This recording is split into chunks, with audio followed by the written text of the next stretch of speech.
So I wanted to take the opportunity to talk about what I like to think of as timbral or textural emergence in music. This is a fancy way of describing layers of sound that congeal into an emergent whole different than its parts.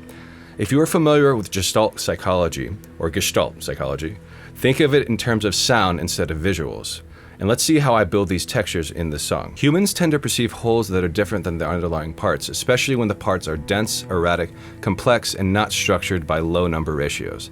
And this is in the domain of sound. So let's get right to the track. So this is a work in progress, a collaborative Noumenah track with Sonic Elixirs.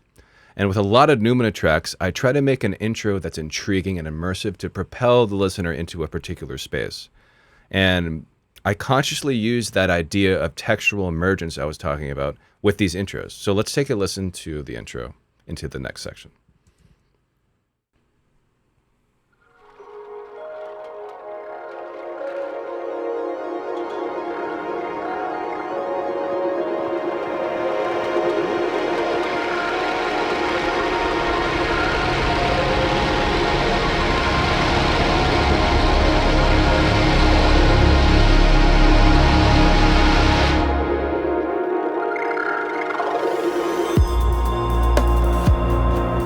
Cool. Now, of course, the human auditory system is capable of parsing out underlying parts of a complex sound, but hopefully most of you heard one flowing emergent sound object, we'll call it. So let's delve into the layers here. Did I choose them randomly? Well, I'll admit that most of the time it's very intuitive and experimental, but this time there were some basic criteria. So I wanted rhythmically erratic textures, ones that had like a natural or flowing vibe, but I also wanted some textures to be tonal and rhythmically periodic, and also in B-flat minor, which is the key of the song. And I also wanted some of the sounds to be recorded on a cheap cassette recorder mic to get a characteristic crunch or sizzle. So let's take a look at those. So here is the rain stick, and you can see some creative panning here to create another dimension. I love using creative panning to kind of wiggle the sound in the stereo field. Let's take a look at the rain stick aspect. Actually, you know what? It's a mixture of a rain stick and also a recording of a bubbling sink.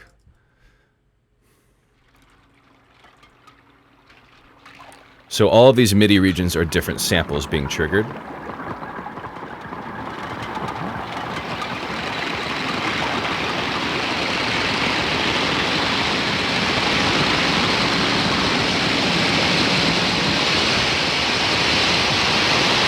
And notice how it starts to get more complex, more dense at the end, because we are about to congeal into a tonal chord, which is being articulated by this main synth right here.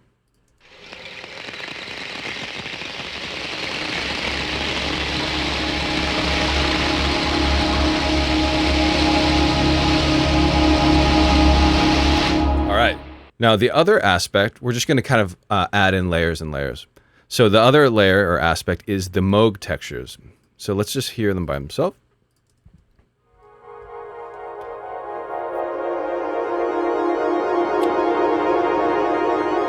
So these are kind of cascading, descending pan-diatonic B-flat minor things being created by my Moog 32 that I sampled.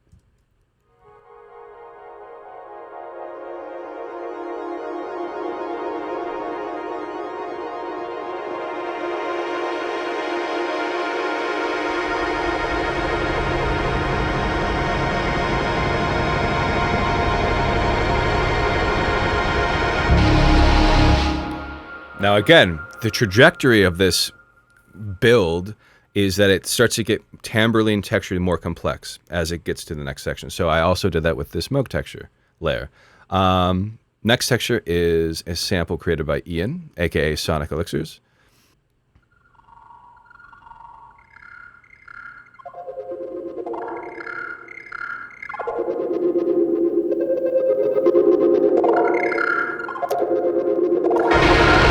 There is an erratic nature to it. It almost sounds like it's like speaking, some sort of entity speaking, which is cool.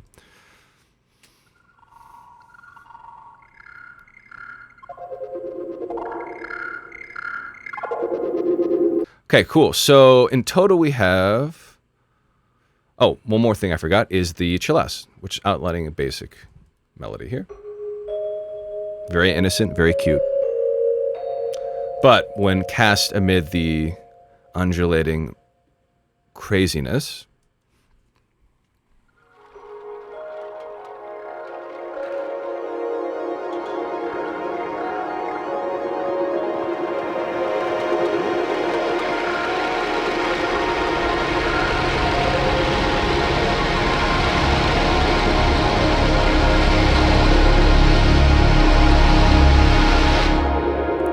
cool. So like I said earlier, the trajectory of this big evolving sonic object in the intro is to eventually morph into a tonal chord. And I'm really thinking of it as like a sonic accretion, everything kind of just like that. But yeah, let's just listen. Well, let's listen to the next part that kind of ushers in the beat. And again, I'm thinking of emergent sonic objects here. So I have a riser right here. Let's solo it. Oops.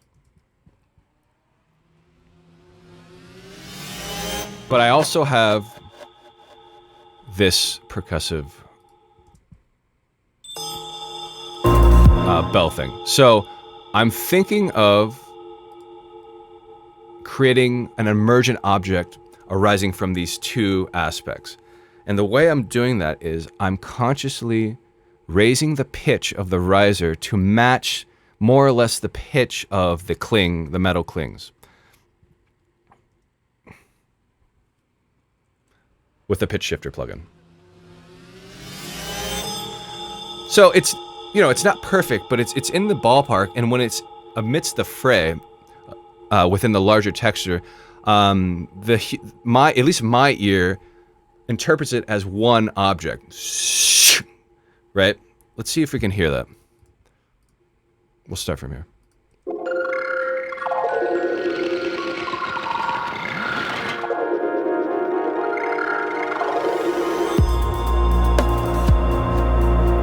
Right.